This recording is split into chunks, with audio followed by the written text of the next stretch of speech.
Bienvenidos una vez más a una entrega especial de su programa Modernización en Marcha, que semana a semana les lleva temas de interés a la ciudadanía. Hoy estaremos hablando acerca del protocolo de actuación del órgano ejecutivo para la atención de conflictos sociales. Lindsay, buenas noches. ¿Cómo estás? Buenas noches, Daniel. Amigos televidentes, qué gusto estar con ustedes nuevamente en Modernización en Marcha.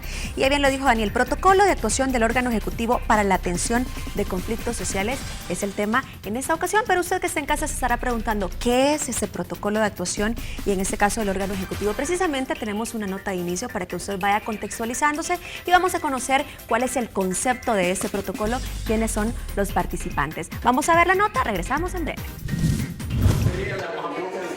En agosto del 2012, la Subsecretaría de Gobernabilidad y Modernización del Estado inició una reflexión con la red de enlaces que integran representantes de las instituciones del órgano ejecutivo. Se reconoció la necesidad de contar con una guía común para brindar una respuesta adecuada a las demandas y protestas expresadas por la población. La red se formó en enero de 2012 y desde entonces permitió promover un conjunto de prácticas, procesos y experiencias basadas en la coordinación institucional para atender situaciones y conflictos con sensible impacto social. A través de una serie de talleres de consulta con la participación de instituciones del órgano ejecutivo, pero también con representantes de la PNC y de la Procuraduría para la Defensa de los Derechos Humanos, se elaboró una propuesta de protocolo de actuación para atender los conflictos sociales. El secretario para Asuntos Estratégicos, Ato Azbún, ha puesto a disposición este instrumento que establece un marco compartido para gestionar pacíficamente los conflictos sociales desde el gobierno, a través del diálogo y el entendimiento, como una contribución al aprendizaje colectivo y a la transformación de la conflictividad en oportunidades para fortalecer la democracia. Bien, en la anterior nota conocíamos el concepto de este protocolo y también a quienes está orientado. Pasamos a presentar a nuestros invitados, y es que nos acompaña en esta ocasión Nancy Orellana, coordinadora del área de gestión de conflictos sociales de la Subsecretaría de Gobernabilidad y Modernización del Estado. Bienvenida. Muchísimas gracias. Y también con nosotros el licenciado Antonio Morales Carbonell, él es el subsecretario de Gobernabilidad y Modernización del Estado. Qué gusto tenerlo con nosotros nuevamente, licenciado. Es un placer nuevamente estar con ustedes, gracias. Nancy, también para usted, bienvenida. Muchas gracias. Muy bien, vamos a comenzar hablando acerca del apoyo de la subsecretaría a este protocolo. Ya veíamos el concepto, pero ¿por qué es tan importante para la subsecretaría apoyar este protocolo, licenciado? Claro, es importante porque está dentro de nuestras atribuciones como subsecretaría el apoyar al secretario para Asuntos Estratégicos en todo lo que es la generación de condiciones apropiadas para buscar acuerdos, concertar con los diferentes actores económicos, sociales, de tal manera de ir contribuyendo a la gobernabilidad democrática en el país. Esa es la atribución de la Secretaría de Asuntos Estratégicos y nosotros apoyamos al secretario en esta labor y considerábamos que una de las formas de apoyar es creando una herramienta que puede establecer pautas de actuación común para todo el órgano ejecutivo a la hora de abordar las problemáticas sociales, problemáticas que tienen su origen, ¿verdad?, en la desigualdad estructural que todavía persiste en nuestras sociedades y que por lo tanto tenemos que prestarles atención. El protocolo lo que busca es precisamente evitar que estas situaciones de conflicto puedan degenerar en crisis con todos los efectos destructivos que pueden tener para la sociedad. ¿Cómo? Bueno, atendiendo prioritariamente los problemas de fondo que están al origen de este descontento social y tratando de buscar gradualmente soluciones en el marco de un diálogo y de una concertación permanente con los diferentes actores. Me parece sumamente interesante, el licenciado Morales, que veíamos en la nota que hay varios actores participantes, se han reunido, han hecho consultas, ha sido una construcción conjunta en base a la experiencia. Veíamos también una red muy importante, hablemos de esto. Sí, de hecho, uno de los ejes centrales de la prevención es precisamente la coordinación interinstitucional.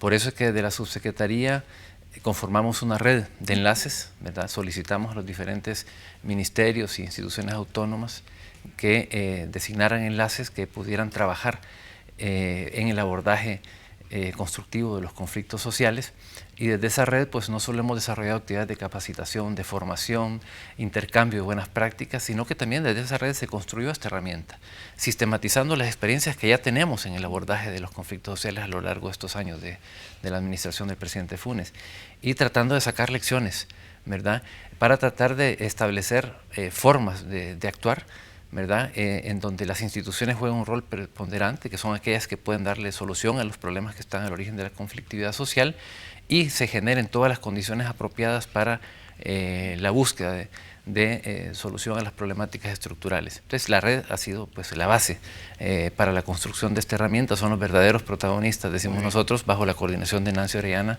que tiene a su cargo pues el área de conflictos sociales en la subsecretaría. Yo quisiera agregar que también en el marco de la construcción de este protocolo se involucraron otros actores que en los escenarios de conflictividad tienen mandatos legales muy específicos para poder tratar de irlos canalizando, encauzando a las formas, digamos, institucionales de atención. El protocolo fue también construido con participación de la Policía Nacional Civil en sus diferentes unidades específicas de seguridad pública, de policía comunitaria, de la unidad de mantenimiento del orden, de la división de tránsito, delegaciones departamentales que tienen contacto permanente. Igualmente hubo un papel muy preponderante también de la Procuraduría para la Defensa de los Derechos Humanos, que aunque no es parte del órgano ejecutivo, es una institución del Estado con mandato constitucional muy específico en situaciones como esta. Haber aprendido, como bien decía el subsecretario, de las lecciones que los escenarios de conflicto nos han dejado en estos años, fue un insumo muy importante para que el protocolo pudiera cubrir situaciones que ya hemos vivido y tratar de pues tener un marco que nos permita encauzarlas de la mejor manera posible. Me llama la atención algo, es una participación interinstitucional donde varias entidades convergen y empiezan a maquinar, empiezan a vertir, a desarrollar sus visiones, sus distintos enfoques. ¿Fue difícil unificar estos criterios? Fíjese que no. Lo más difícil quizás fue encontrar un momento para coincidir en esta discusión. Fue bien interesante porque era como la primera vez en la que las instituciones o los actores se sentaban a conversar cómo actuamos en un escenario de conflicto, sabiendo que cada quien tiene un mandato, una competencia específica. Práctica, digamos. Se encuentran cotidianamente, pero nunca, digamos, en una mesa para decir qué nos toca a nosotros, qué les toca a ustedes, dónde articulamos, dónde hemos invadido, dónde nos hemos retirado. Fue muy interesante. Lo difícil muchas veces fue reconocer que el papel preponderante en la respuesta no corresponde ni a la Policía Nacional Civil ni a la Procuraduría para la Defensa de los Derechos Humanos. La respuesta a cualquier problemática o cualquier necesidad que tenga la población le corresponde al órgano ejecutivo cuando se trata de necesidades como vivienda, salud, educación. Las otras instituciones tienen mandatos de apoyo para que situaciones de conflicto, mientras se les da respuesta de parte del órgano ejecutivo, no se nos vayan a una crisis o a una situación de violencia.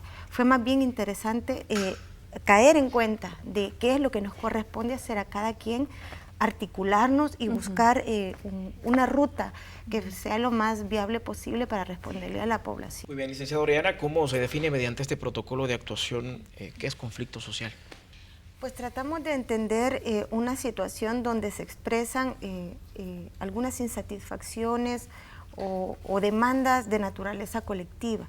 Por encontrarnos en una sociedad, evidentemente todos los conflictos tienen una explicación de carácter social, aun cuando son conflictos individuales o interpersonales, o muchas veces de un ámbito más privado. Todos tienen una connotación social, pero para efectos de aplicación del protocolo y para no dispersar también las actuaciones ni duplicar esfuerzos, el conflicto se entiende como una expresión de interés colectivo, donde se pueden poner como en disputa o en confrontación diferentes derechos de personas que confluimos en un mismo espacio público. Esa es como una forma de entenderlo. Yo puedo tener una queja del sistema de salud, pero si eso no se traduce en una demanda conjunta con un grupo significativo que haga sentir de manera pública al Estado, al gobierno en particular, que ese problema es muy sensible para mí, no lo estamos entendiendo como un conflicto social cuando nos limitamos a la queja, aunque sea cotidiana, que sabemos que también manifiesta que hay un problema, pero no constituye en principio un conflicto social. Muy bien, me imagino que eso forma parte del contenido del protocolo, el concepto que usted nos está dando, y quisiera que empezáramos a hablar acerca del contenido, porque ya hablamos de la definición, pero algún punto clave que pueda tener el protocolo además de este concepto. Uno de los aspectos más importantes que contiene el protocolo, ya lo mencionaba el subsecretario, es darle la preeminencia de la actuación a las instituciones de gobierno. El eje de intervención, la estrategia de intervención es que se activen las competencias de cada una de las instituciones de gobierno que están relacionadas con la problemática que estamos conociendo, si es vivienda, si es medio ambiente, si es tierra, si es agua, si es transporte. Cada una de las entidades del órgano ejecutivo tiene un marco institucional y legal para atender esa situación. El eje es que cada titular define a una persona que es referente, justamente por ese propósito de no duplicar esfuerzos. Esa persona referente no es la que necesariamente va a atender la demanda o al colectivo que se presente, sino que es la que va a atender la problemática y facilitar la canalización interna o con otras instituciones para poder brindar una respuesta. Después de eso, a lo que se está apuntando es que toda la institucionalidad se active para poder brindar las alternativas. A veces es disponibilidad de recursos, a veces es movilización de personal, a veces es alguna verificación técnica. Lo importante es que la respuesta la tiene cada institución o las instituciones que puedan coincidir en una misma problemática.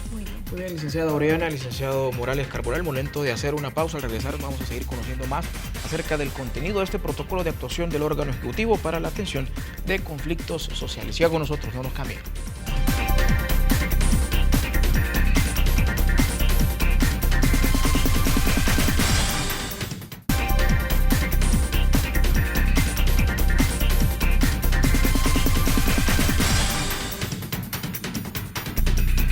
Gracias por continuar con Modernización en Marcha. En esta ocasión estamos hablando acerca del protocolo de actuación para la atención de conflictos sociales. Precisamente ya comenzamos a conocer el contenido de este importante protocolo. Vamos a continuar hablando de ello, pero antes yo quiero presentarles una nota, porque precisamente este protocolo ya fue presentado públicamente a la sociedad salvadoreña. Vamos a ver la nota, regresamos para continuar con el contenido en breve.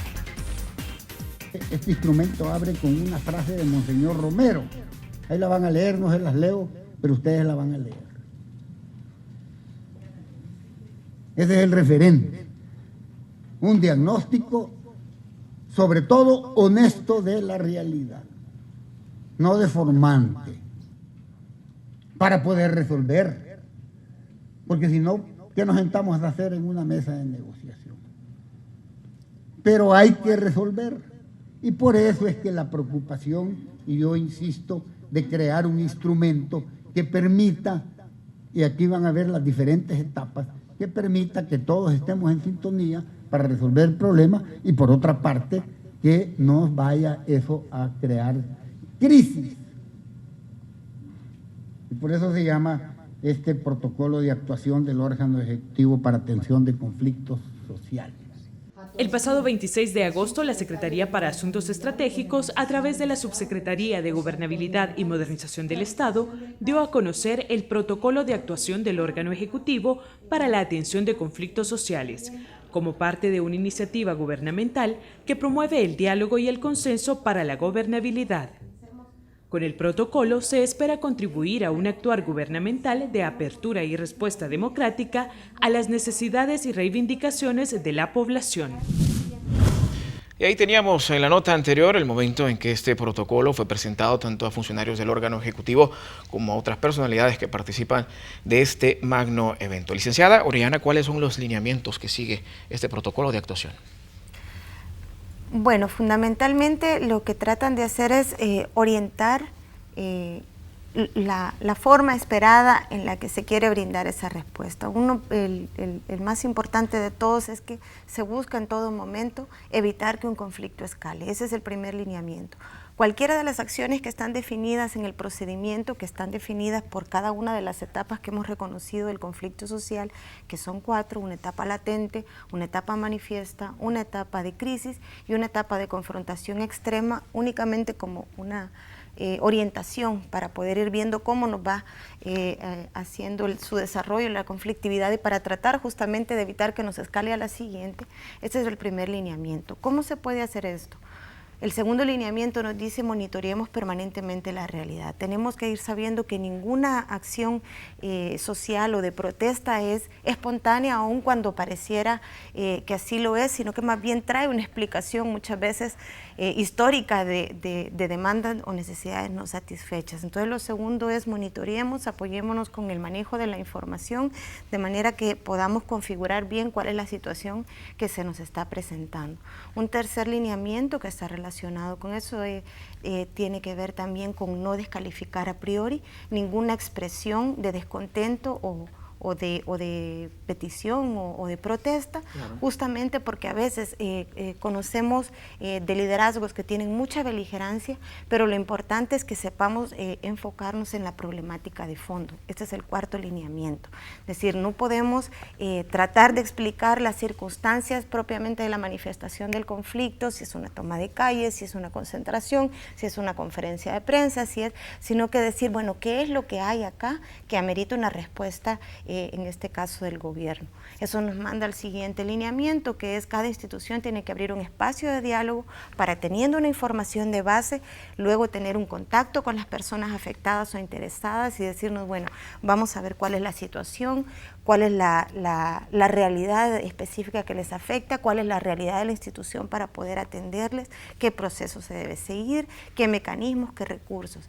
Y el siguiente lineamiento, que está también muy relacionado con ello, es la coordinación.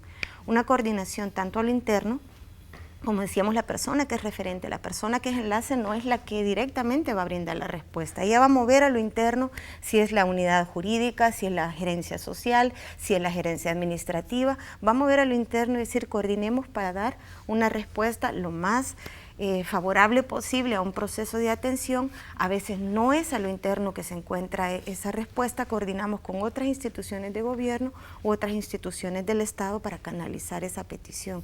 Son como los lineamientos generales que cada una de las instituciones tiene su marco legal. Era muy difícil que pusiéramos mecanismos específicos porque hubiera significado que tuviéramos que puntualizar lo que corresponden a cada entidad del órgano ejecutivo. Entonces, estos lineamientos generales tienen que ser aplicados a las facultades, a las atribuciones que tiene cada institución, pero es como esa pauta que bien mencionaba el subsecretario, que es aplicable, deseable, esperable, ¿verdad?, para todo el órgano ejecutivo. Bien, de acuerdo a la descripción de contenido que nos ha hecho la licenciada Orellana, vemos que es una herramienta para el órgano ejecutivo. Sin embargo, se ha presentado públicamente a la sociedad. ¿Por qué presentaron la sociedad salvadoreña, licenciada Morales? Bueno, yo creo que es importante que los ciudadanos y las ciudadanas de este país sepan que el Estado está para proteger sus derechos, para garantizar la libertad de expresión, la libertad de formular sus reclamos, sus demandas, sus reivindicaciones, y que hacerlo en el marco de la legalidad pues es lo importante, y que el Estado tiene que responder a esas demandas.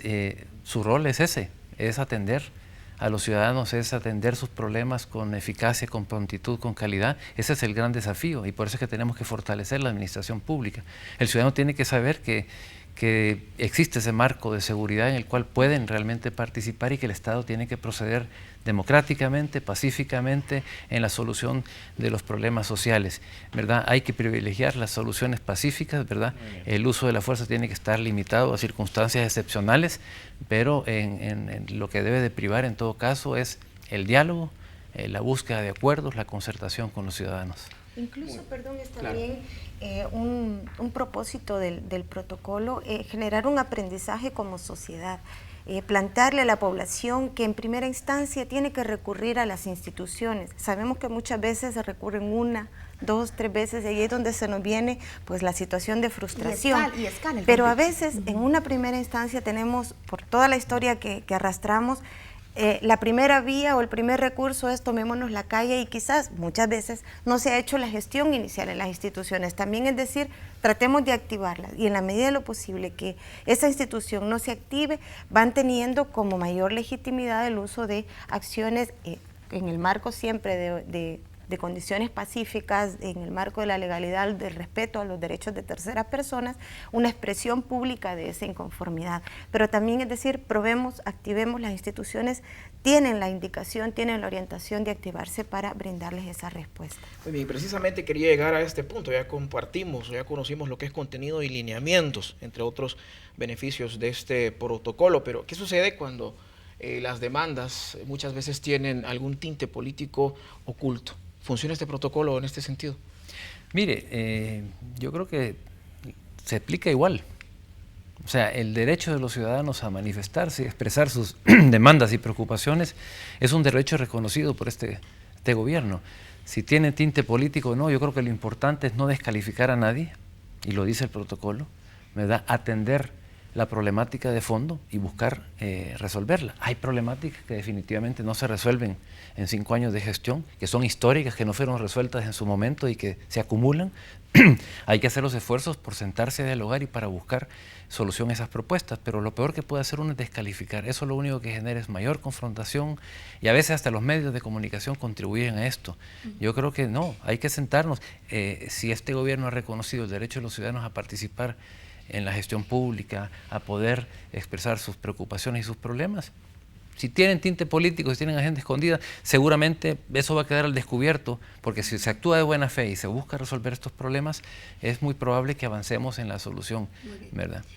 Muy bien, quiero invitarlos y a nuestros amigos televidentes también para que escuchemos la opinión del licenciado Atos Boone. Él es el secretario para Asuntos Estratégicos de la Presidencia de la República. Nos da su opinión acerca del hecho de poner a disposición ese protocolo para el órgano ejecutivo. Escuchámoslo y regresamos. Lo fundamental es que este es un instrumento que le da coherencia objetiva al planteamiento que desde el inicio de este gobierno hizo el presidente de la República. Una nueva forma de gobernar, basada en, entre otras proyecciones, en una que también es fundamental, que es la participación de la ciudadanía. La política de participación es fundamental para garantizar la proyección de un gobierno que es, como le digo, se basa en una nueva forma de gobernar. En segundo lugar, en garantizar que eso sea un planteamiento que permita coherencia en la participación de todos los ministros, ministras, directores, directoras, etcétera, es decir, de todos los funcionarios del gobierno central. Y lo tercero, que garanticemos también que esto vaya siendo un planteamiento de Estado. Entonces, ese instrumento nos permite políticamente impulsar ese planteamiento que desde el inicio, insisto, el presidente de la República planteó como una nueva forma de gobernar. Y fíjese, yo lo decía el día que lo presentamos, esto se corresponde con lo fundamental de los acuerdos de paz. En los acuerdos de paz, el elemento que atraviesa todo el acuerdo en ese proceso de negociación para acabar con el conflicto armado en el país es que íbamos a gobernar con un planteamiento de negociación permanente, de acuerdo, buscando acuerdos. Esa era la nueva forma de gobernar y el presidente lo dijo. La concertación hacia la búsqueda de acuerdos, la negociación permanente hacia la búsqueda de acuerdos es la clave para garantizar que el planteamiento sea profundamente democrático.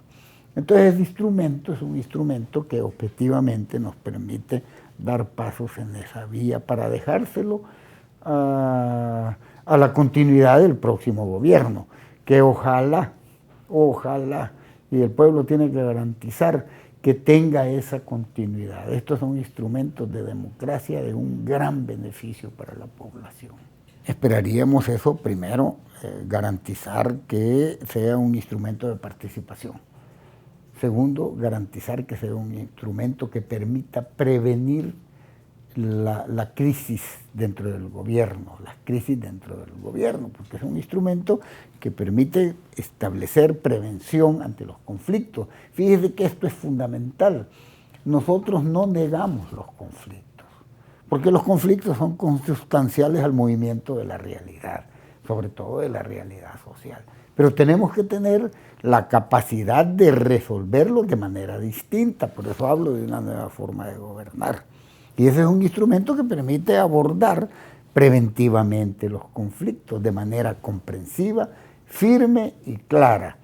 Nosotros no somos un gobierno represivo, cuidamos el orden, pero nosotros nos sentamos a negociar. Aquí vienen y se sientan a negociar sindicatos, diversas fuerzas, porque lo que estamos buscando es un planteamiento cohesionado de país.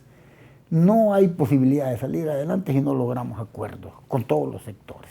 Y por lo tanto este instrumento es lo que permite garantizar que esa nueva forma de gobernar se traduzca en prevenir conflictos, en abordar el conflicto de otra manera. Cuando ya el conflicto se ha desatado, aquí nos sentamos. Y esos son instrumentos necesarios. Eso es lo que esperamos, de tal manera que se garantice gobernabilidad. Pero gobernabilidad no quiere decir ausencia de conflictos.